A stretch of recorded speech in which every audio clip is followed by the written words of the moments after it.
Welcome to Regent Park TV. I'm Jabin.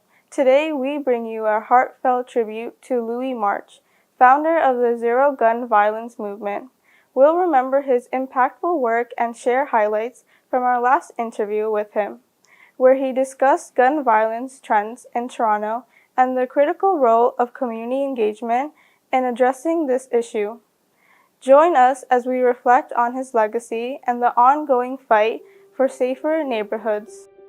Regent Park and the broader Toronto community mourn the passing of Louis March on July 20th, 2024. His dedication to youth engagement and mentorship left a lasting impact. In his final Regent Park TV interview, he observed a trend of decreasing gun violence in Regent Park last year, but warned of a resurgence this year.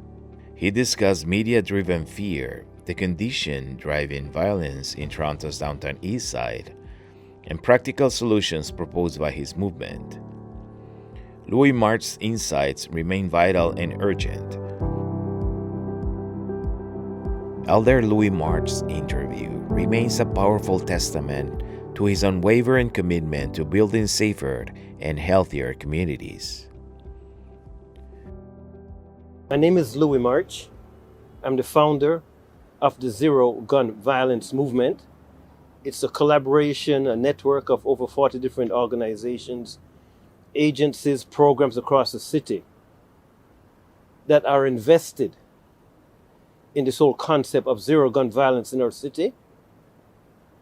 Not only for some, but for all. We already have zero gun violence in our city, but it's in certain neighborhoods and certain postal codes for certain people. For example, the people in Rosedale don't have gun violence. They're not concerned about it. But in Rexdale, you're worried about it. So zero gun violence movement is about what's going on in Rosedale that's not going on in Rexdale. What's going on in Rexdale that is not going on in Rosedale. And what are we doing to close the gap? So that's zero gun violence movement. Started initially as a 90-day summer project. Little did we know that we did not know the magnitude of this gun violence issue in our city. So on day 91, we said, do we close it down or do we continue? Because we were still learning at that stage. And 10 years later, we're still at it. The Zero Gun Violence movement. What recent trends and patterns in gun violence have you observed in Toronto? That's a good question. I just want to add one other piece to your initial question. We work with a broad network of people. What's unique about Zero Gun Violence movement is we work with the people that are victims of the violence, the mothers who have lost to gun violence, but we also work with the people responsible for the violence. People that have done the crime, done the time, and want to make a difference. So listening to them in terms of how they got into it and why they did what they did is important information to hear from them directly or to hear it vetted from somebody else.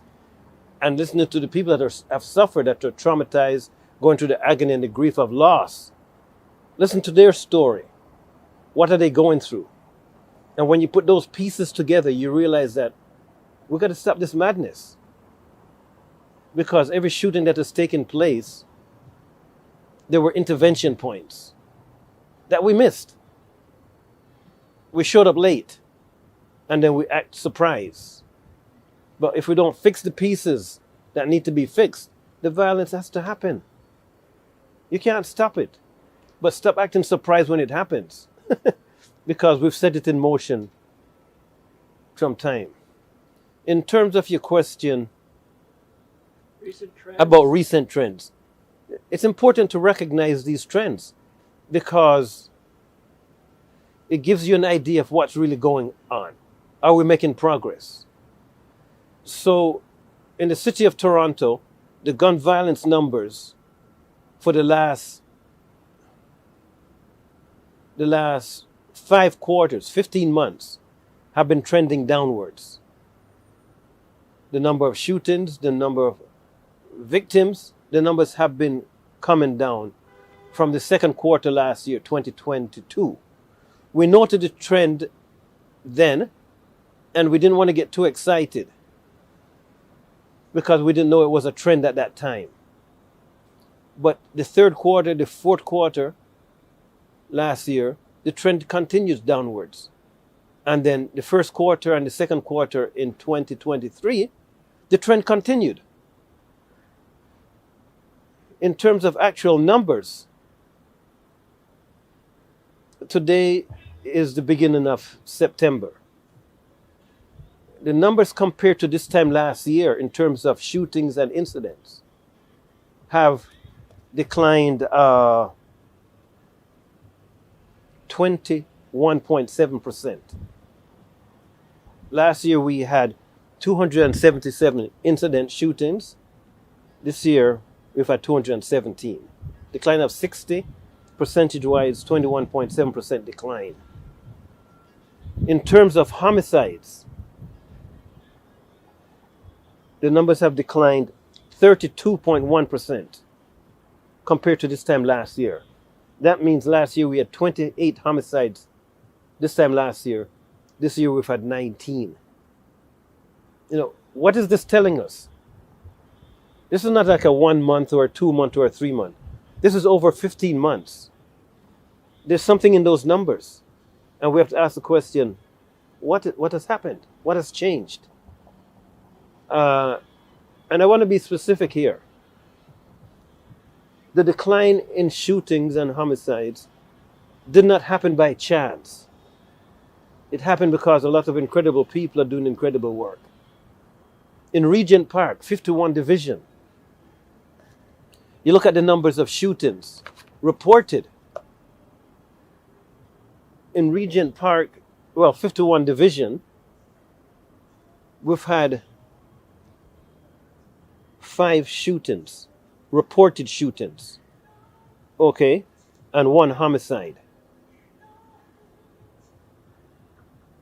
The homicides are down 50%, and the shootings are down 29% from this time last year.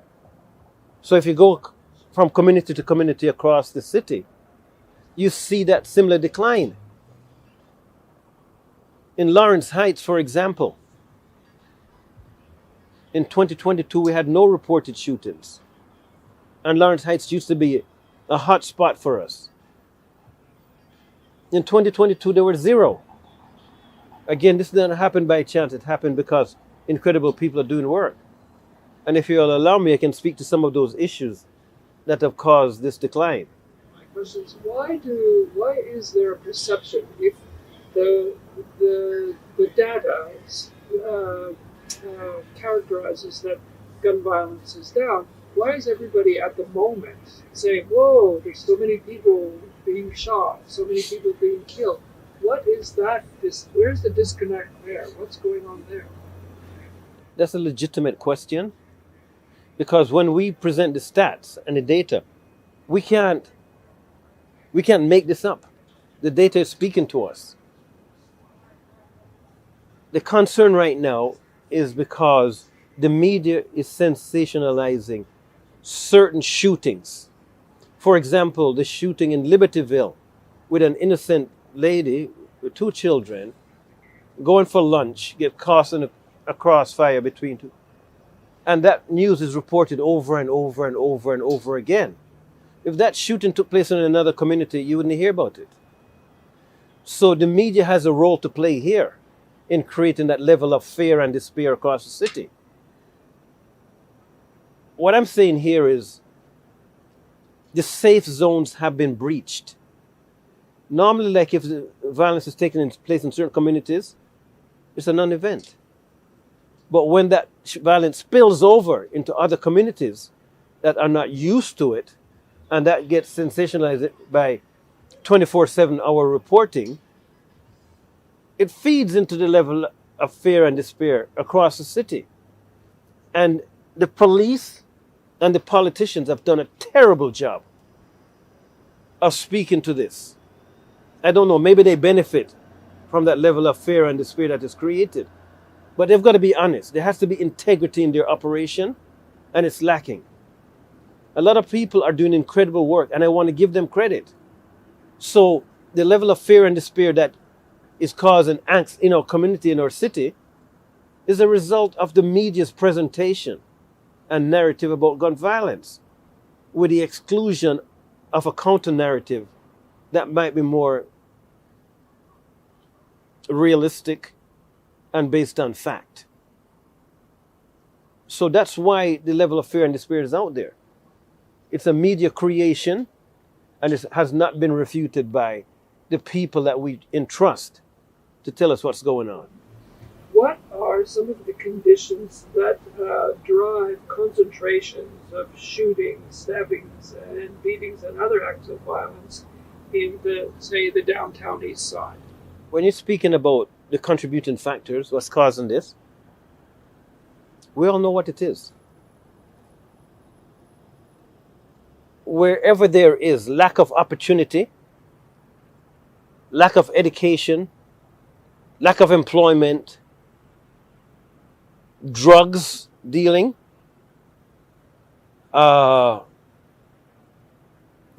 discrimination, wherever we see those pockets of characters together, there has to be a response. You're not going to walk around with a big smile on your face, right? Being happy and excited when you know you can't put food on your table. And that creates the environment where violence becomes an option. Some people can deal with it, but not everybody will. So if we looked at data again, the higher you move in the education field, the less likely you're to involve in violence. You have good housing, good employment and stuff, the less likely you're going to be in violent activity. So we know the conditions, we know the ingredients, we know the pieces of the puzzle. But what are we doing? In certain parts of our city, when the sun sets, everybody has a smile on their face. They come out of their houses, they go shopping. They take their dogs for a walk, right? And they go hang out in the park, right? The children go to the playground. But in another part of the city, when the sun sets, it's the total opposite. People run for cover. They go home. There's nothing going on in their community that brings them out. Or there's stuff going on in their community that creates fear for them to be out. One mother we knew, she had 3 children. She said she's afraid for them to even take the garbage out at night. So this is what's going through her head. A young girl in another community says, I know which part of the community to walk and which part not to walk. These are children telling me this. In another part of the city, you don't worry about those things. So we know the ingredients. We know that poverty, mental health, poor housing, poor job opportunities, poor educational achievement levels are the prime ingredients that create that opportunity, that environment where violence can take place. And what we're seeing is the level of violence is now being increased, and a lot of that is fueled by social media. A lot of it is fueled by not only social media, but by access to guns coming across the border. We know that 90% of the guns found at crime scenes are illegal guns smuggled across the border. 90%, 9 out of 10. But our government officials are focusing on the legal gun holders. I'm saying, no, you focus on the problem. And then that again is who's telling the story and who's being factual. So all those things conspire. They come together and create that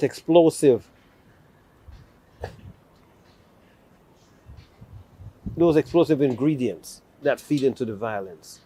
So we know what it is, but what are we doing to fix it? Why does the solution to gun violence escape us when there are so many agents and agencies working on it, not programs. All those stakeholders seldom work together.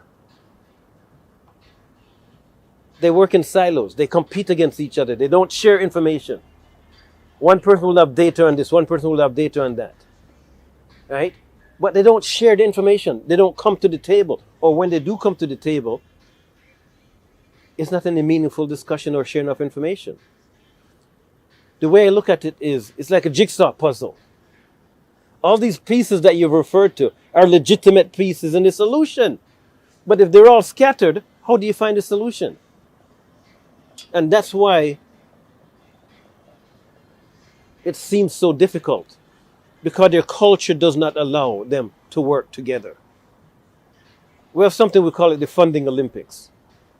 It's a concept where a funder is coming out with money and they know who's going to get the gold, the silver, and the bronze. And then the leftover money is put out there and everybody has to compete for it. So when you compete for it, you have to outdo the other one. You're not going to give them any information that's going to help them jump the line and get your funding, right? So the way the system is set up, it feeds into this divisiveness, this working in isolation, this working in silos. So the solution is not as difficult as people make it out to be, because we have the resources and means. Toronto is an incredible city. When we put our mind to something, we solve it. We're an internationally acclaimed, we're a world-class city. When they do surveys, if we're not in the top 10, we're surprised on the international level. So when it comes to gun violence, have we fallen behind? Why am I getting phone calls from France? Why am I getting phone calls from Mexico, from America? What's going on in Toronto? We never saw this coming out of Toronto. So we have the resources and means, but have we had the leadership, the courage, and the determination to force them? Not ask them to work together, force them to work together. Because that's where the solution lies. The solution does not lie in all these stakeholders working in silos. And we've done a good job of that historically. Now we need to break that pattern. One thing that is so often talked about is community engagement. How important is that really in terms of tackling gun violence? Let's understand this. The first word in community safety is community. It's not police and it's not politicians. The first word in community safety is community. You invest in communities, you put them in the lead, and safety is a must. If you are relying on the police always show up after. The police are chasing bullets. They can never catch them. As for the politicians, their motivations is political. They will speak to you in a political language that confuses you and deceives you. And maybe that's deliberate. By the time they get involved, it's also too late. Because whatever they put in terms of money and investment in community is politically motivated. So this is not rocket science. We need to invest in community. When I talk about the difference between Rosedale and Rexdale, and I can put Regent Park in there. Regent Park has to be in there because there's been a massive investment. Like, as we're speaking now, we're hearing music in the back because there's a community event that's going to bring the community out. This is in Regent Park. But if I go to another part of the city, this doesn't exist. Right? You have something here on Friday. You have something here on like every day there's something going on here. And this is about community engagement. But community engagement works best when you invest in that. Right?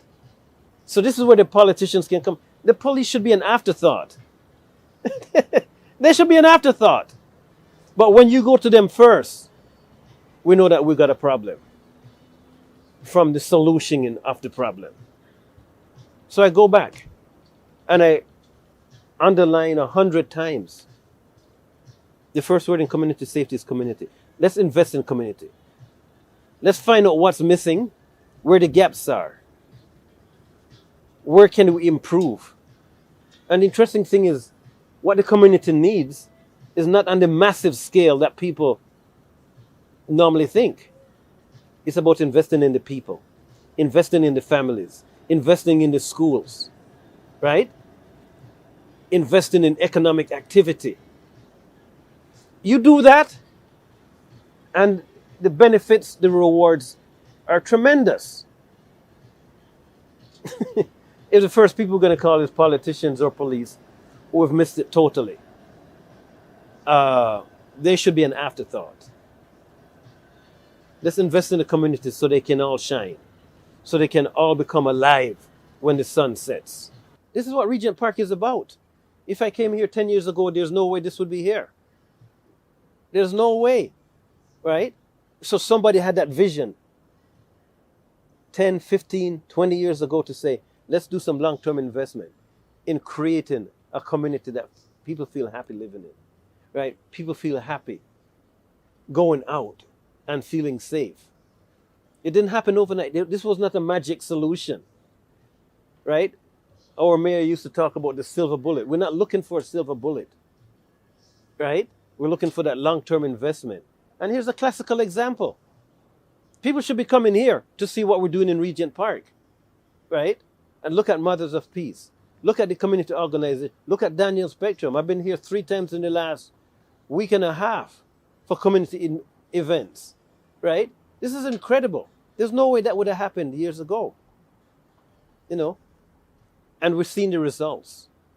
The fact that Regent Park, the gun violence numbers have declined, is contributing to the safety of the whole city, right? So this is not like a one-off. This is happening because people have invested and the community has responded. And I'm confident that people feel safer walking around in Regent Park today than they did yesterday, a year ago, 2 years ago, 5 years ago, right? So we are making progress, and we see the results. But now it's up to us now to ensure that there's no expiry date on this progress, that it continues, and that we don't take it for granted by cutting back on what we're doing. What are the measures in place to support victims and their families affected by gun violence, and how are some of these programs working with actually the perpetrators of violence? It's a difficult combination, because people that have lost don't want to be sitting down with people that have been responsible for it. So it's a delicate relationship, but it adds value to the solution. What I'm saying here is in Regent Park, you have a group, Mothers of Peace, which is run by Surya and community members.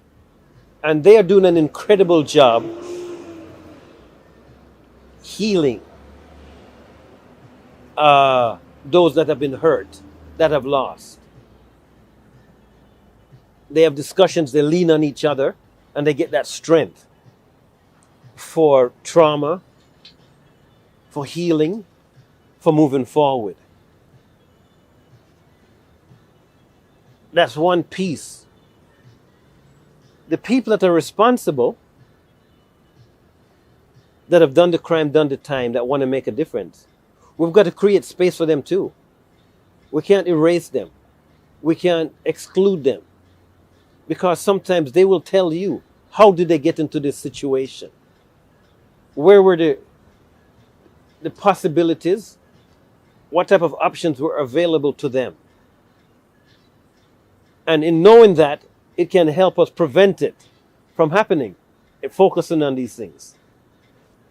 When you bring them to the same table, you have to be mindful and respectful for those people that are still hurt from their tragic loss. But when those people are genuine in terms of the ones that have been responsible and want to make a difference, sometimes having them at that same table is part of the healing process. when they can actually speak and hear, not through the media, not through the politicians, not through the police, what really got them there. And when you see them working together, we have an event coming up on September the 23rd, which is a march for peace, Mothers March on Young Street. And we have mothers walking, but we also have people that have been involved walking with us. And when you see them walking shoulder to shoulder, it gives you hope. It gives you hope. Quickly, is there anything else that you think you haven't spoken about, or that I've asked you that you think should be factored into the sum of your interview here? I think we need to do a better job of talking about the success to counter the negative narratives out there. If there's something bad that happens in Regent Park tonight, rest assured it's going to be on the front page of the paper tomorrow. But if something good happens in Regent Park tonight, you'll never hear about it. So we need to do a better job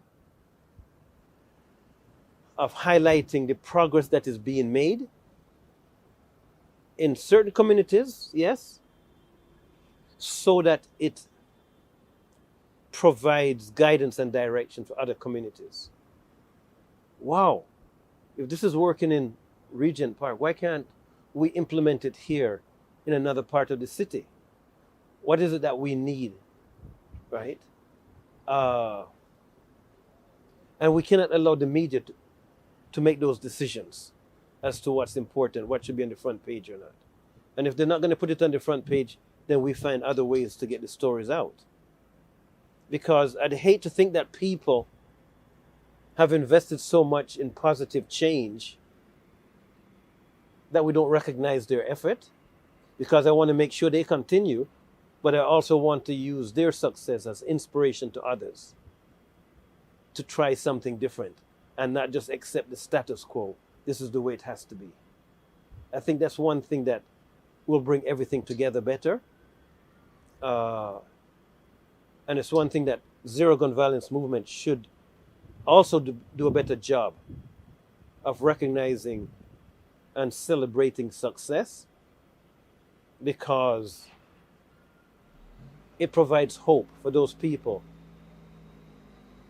that are still living in fear and despair based on the sensationalization of certain specifics about gun violence at the exclusion of others. Don't forget to like, comment, share, and subscribe to our YouTube channel, and check out all of our social media platforms. For more information, check out our website.